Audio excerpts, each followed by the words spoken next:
Look at here now. You see it. You see the collection. Octomores. I love my Octomores. I love my peat. The high PPMs is just nice and so awesome. See right here, this is a 10-year. This is another 10-year edition. 10.1, 10.2, 10.3s. We just got a lot of going on. We even have a 10.1. But you know what's missing right there? Got an 8.2 as well. We got something missing. What's missing right here? You see it. You see it. Baja. The Octomore 11.1. That's what's missing. You see it. 5 years. What the PPM say? 139.6. Aged 5 years in bourbon cask. Extra super peated. This is a bomb one right here. This is, you might as well say this is 59%, 0.4. This is cask strength. This right here, I think it's only 30,000 bottles, as you can see at the top. It says right here, limited edition, 30,000 bottles. We're going to nose it. We're going to taste it. We're going to score it as always. Octomore 11.1 for review. Let's go. Let's go. Drams on deck. We here. 11.1 on deck. So you already know what time it is. You see it. You see it. Look at this color right here. Light caramel. Very light. Almost apple juice consistency. I love it. Very light. If you know my channel, I love my Octomores. Some of the highest scores I give is going in the Octomore range. This one right here is 11.1. So just so you know, currently where we are, latter 2021, the Octomore 11.1 came out in latter 2020. So this came out, this has been out for a year. Currently they have the 12s out now. So if you know me, I like to give time, my spirits time to breathe, get past the neck pour, well beyond that now. You can still get the 11 series. It's only been out a year now, so you can still get some. As y'all saw earlier, there's 30,000 bottles, and that's been pretty much produced. So you have opportunity to get this in certain areas. If you don't have it in your area, like currently I'm in Des Moines, they don't carry it in this state, at least not 11.1. So if I wanted to get this currently right now, if I didn't have it, I would need to get this online. So you can always try online to get certain things that you don't have in your local area. If you live in certain areas like New York or California, you can probably find it. Maybe at exorbitant extra price, but you could probably find it in certain stores. Not all, but certain stores. Be that as it may, I had this bottle for probably 7-8 months now. I paid roughly around $210, $220, somewhere around there for this particular bottle. Give or take, it's in the low twos. I think the MSRP is pretty much $180, $190, so I pretty much paid a little slightly over what the MSRP is. But keep in mind, the older it gets, the more the price goes up. So it's been out a year now, so the MSRP may be slightly more depending upon where you live at.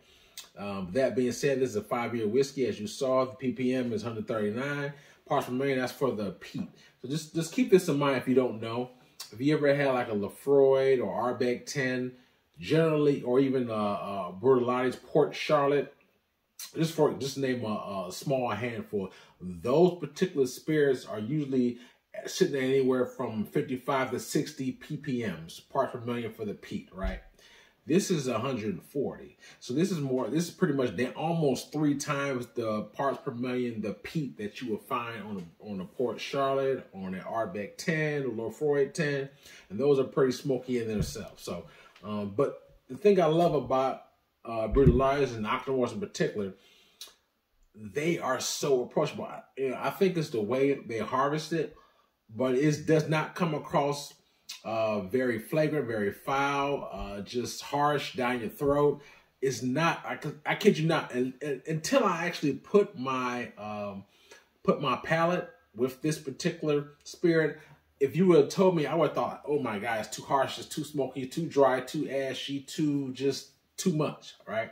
Because if you would have told me Lafroy 10 was 55 or 60 ppm and this is, 140, off the top of my head, I would just think harshness. If you never had an Octomore, listen to me closely. You need to try one. If you are a person that, keep in mind, the first thing first, you have to like peat. So if you never had peat before, I would probably suggest trying something that's less peated than this and then working your way up. I wouldn't say if you never had peat, unless you're just a huge cigar lover. I think people who smoke cigars probably will gravitate to this, even if they never had it. I personally don't smoke at all, and I still gravitated toward this. But keep in mind, I didn't start off with the Octomore. I started off with other things that were less peated, and then I slowly worked my way up to this, which I enjoyed. So by the time I tried this for the first time, I enjoyed it because I was already working my way up. This is a suggestion. If you're a person like a bourbon or tequila drinker, if you don't smoke and you never had peated, and you just jump from the 0 to 100 real quick, like Drake said, and you just go from 0 to 100, and you try this and you never had nothing peated, you just may not be ready for it. I'm gonna be honest with you. You just might not be ready. So it's one of those things you have to crawl before you walk. Be it as it may, 11.1 on deck for review. Like I said, aged 5 years in bourbon cask. It's peated, 140. Let's do it. Let's nose it. We're going to taste it. We're going to score it. Let's see what we got on this nose. Right off the bat, ooh, I get a lot of maritime. And people who don't know what maritime is, I'm talking about brine, salt. It's pretty much a local, earthy notes that you get from a spirit. It has a salt character to it, a brine. I just love that smell. I can't get this smell on a bourbon. That's why I love Scotch, because it just has its own personal smell, touch, and taste to it. I love that maritime, that salt, that earthy character to it. You get vanilla, lemon, zest, like that sweet oak. Man, it's so earthy and it's so nice. It's a very nice nose. Imagine if you planting some flowers and you getting rosebuds and something like that. Not quite as sweet as that, but you get like the salty brine and just the earthy notes of what the ground of a flower with the base of it. That's what I'm picking up, and it is so pleasant. Lemon, salt, zest. Very nice, like a wood. I enjoy it. Like a little small mesquite, barbecue, campfire, like a ham, smoked ham, all on the nose. It is so pleasant on the nose. Without further ado, jump on this palate. It's 60% almost, 59.4%. So let's jump on this palate and see what we got. Cheers.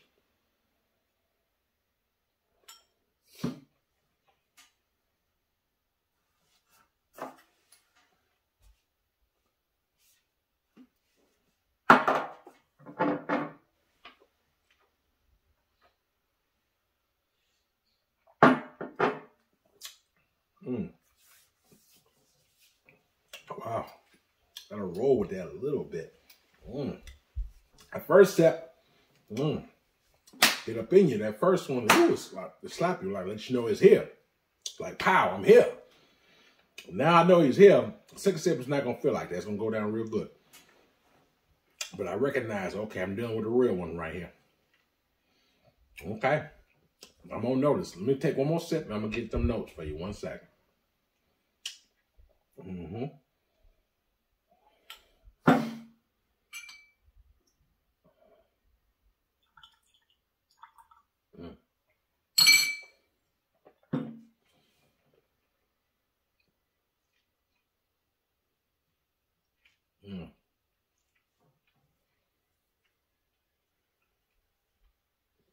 This is very good. And keep in mind, as a bottle, what I said, 8, 9 months, something like that, past the neck, shoulder. So it had time to oxidize, open up, and really develop in the bottle. Because when I first tried this, I didn't think it was like amazing like I did. If you saw my earlier reviews, I reviewed the 10.1 and 10.3. I gave those high scores. And so I first tried this, and I tried the neck pour. Initially, I wasn't as impressed. But as I always say, the neck pours are usually the most unbalanced part of the bottle. So once you get past the neck pour, which is right here, and get past the shoulders, deeper into the bottle, give it more time to oxidize and open up, I promise you not all bottles, but a lot of them open up so differently. Like if I were to review this from the day I opened it up, the score will be very different from whatever I'm going to score it just now. FYI. So anyway, we're past that point. We're here now. And very similar to the nose I described to you is what I taste on the palate. You get that heavy lemon, salt, brine, earthy character to it. You get the sweet oak, vanilla, honeysuckle, all on the palate. Almost like a little graham cracker crust. It is very, very damn good. And I also pick up apples on here too. I enjoyed this Octomore. As a matter of fact, I haven't had an Octomore, as you can see behind me. I haven't had an Octomore that I didn't like yet. Okay, so this 11.1 is still a year old. You can find in certain areas. This is a solid dram. As you saw, I was very open with the water. 60%, so it could take a little bit more water than someone that was maybe 43 or 46%. So I was slightly semi-generous with the water and let it open up a little bit. I'm going to take one quick sip, and then I'm going to give you my thoughts on with water. Because as I said before, even though I think that people who are experienced neat cask strength sippers, cask strength is well over 50%, which is what this is, almost 60%. You know, you go appreciation of the higher proof. There are a lot of people who are maybe not at that level, and they don't want their spirits, if they're drinking it neat, aka straight, to be hot or feel, uncomfortable for them.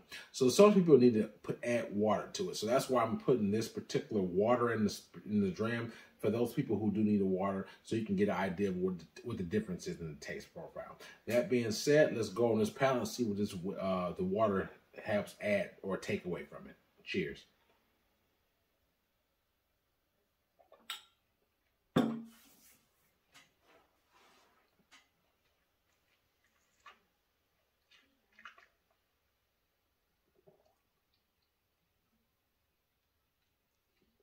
You know what? I pick up more salt on this one with the water.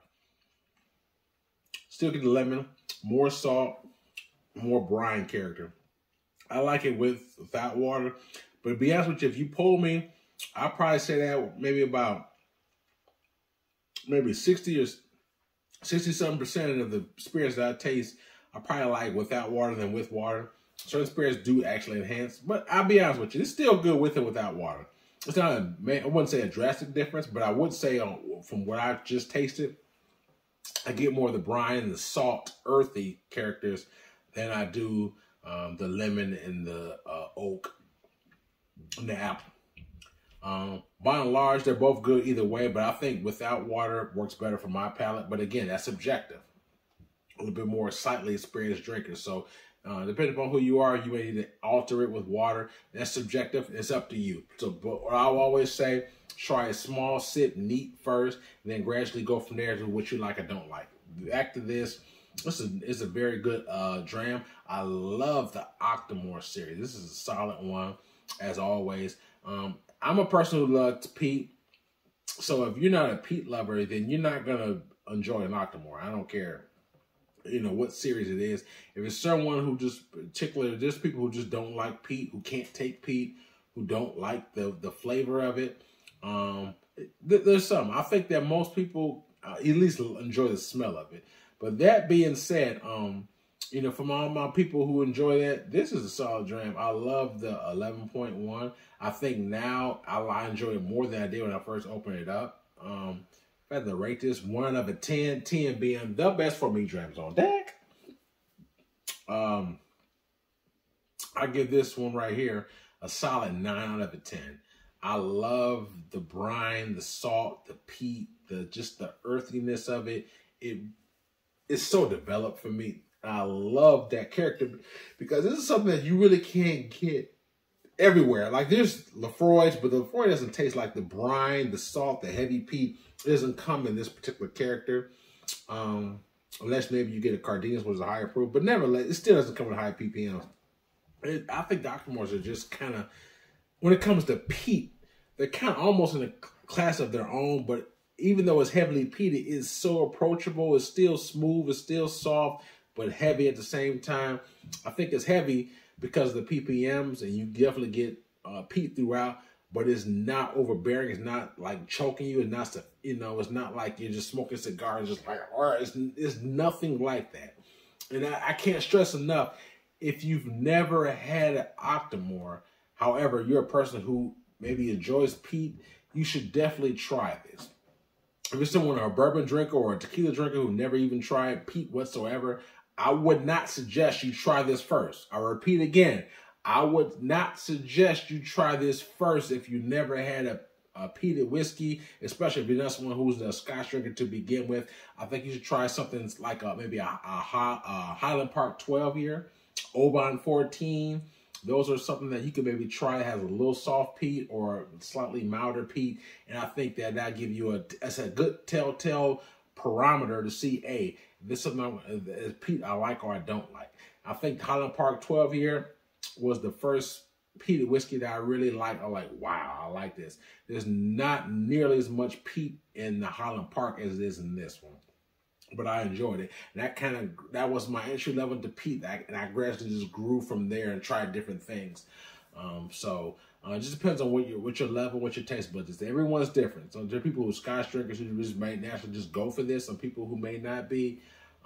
Everyone's different. So, but I can't stress enough. If you're new to scotch, especially if you never had peat, I would not suggest you just jump right into a Octomore, because these are pretty much as peated as almost as it gets in the whiskey.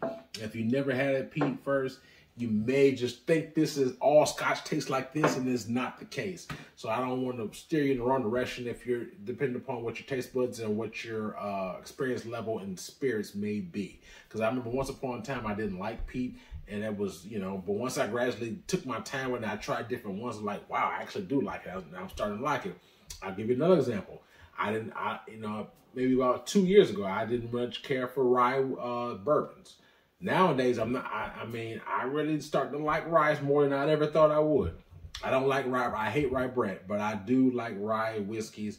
Certain ones more than others. But there was a time where I just like anything I seen that says rye. I was like RYE. I was like, oh my God, it's a rye whiskey. Oh God, I don't want a rye bourbon. No. And I've tried certain ones years later. I'm like, wow, I really like this. So I kid you not. Everyone's different, but my palate has developed so much through the years. Once upon a time, I didn't like peat. I didn't like rye. I like both of them now. So it's just a gradual thing for me. But that's my journey. That's my experience. I can't say that my experience is going to be what your experience is. You may try a rye or a peat and never like it, and can try years later and still feel the same way. Everyone's different. But anyway, I was just, as I said, I'm just going to establish what I just said, If you never tried peat, go the soft route. Highland Park 12, just for example, Octomore 14, go from there. A solid dram. If I had to rate this whiskey, Octomore 11.1, like I said, I give it a solid 9, solid dram. Like I said, these are a year old, so if you do like Octomores and you want to try this, I would say don't hesitate, because it's already a year old. Because like I said, the 12s are out now. This 11.1, the 12.1, and the 12.3 is already out now. So we're already a year out. So if you do like that, if you never had it, if you like what I'm telling you, you might want to jump on this 11.1 online or in store if you had never had it before. I think it'd be a good buy for you if you like those flavor profiles that I broke out for you. By and large, awesome dram. I enjoy it. Please check out my Instagram page. I got some videos and some pictures in there that you definitely should check out. So please check it out in your leisure time. I also give it a thumbs or likes up if you feel it's worthy of it. Hopefully you got something out of it. If you never had this before, please let me know in the comment box your opinion of the Octomore series, in particular 11.1 series, if you've had this particular expression. And even if you haven't, if you have other Octomores, just please hit me in the comment and just share your experience of your Octomores, or whether it be in 11, 12, or any other series. Just share your experience with it. I like interacting with you guys. It makes it more fun for me. I enjoy it, man. I do this for y'all. I really enjoy the experience. So let me know. Thanks again for your time. Drams on deck, signing out. Yes, sir.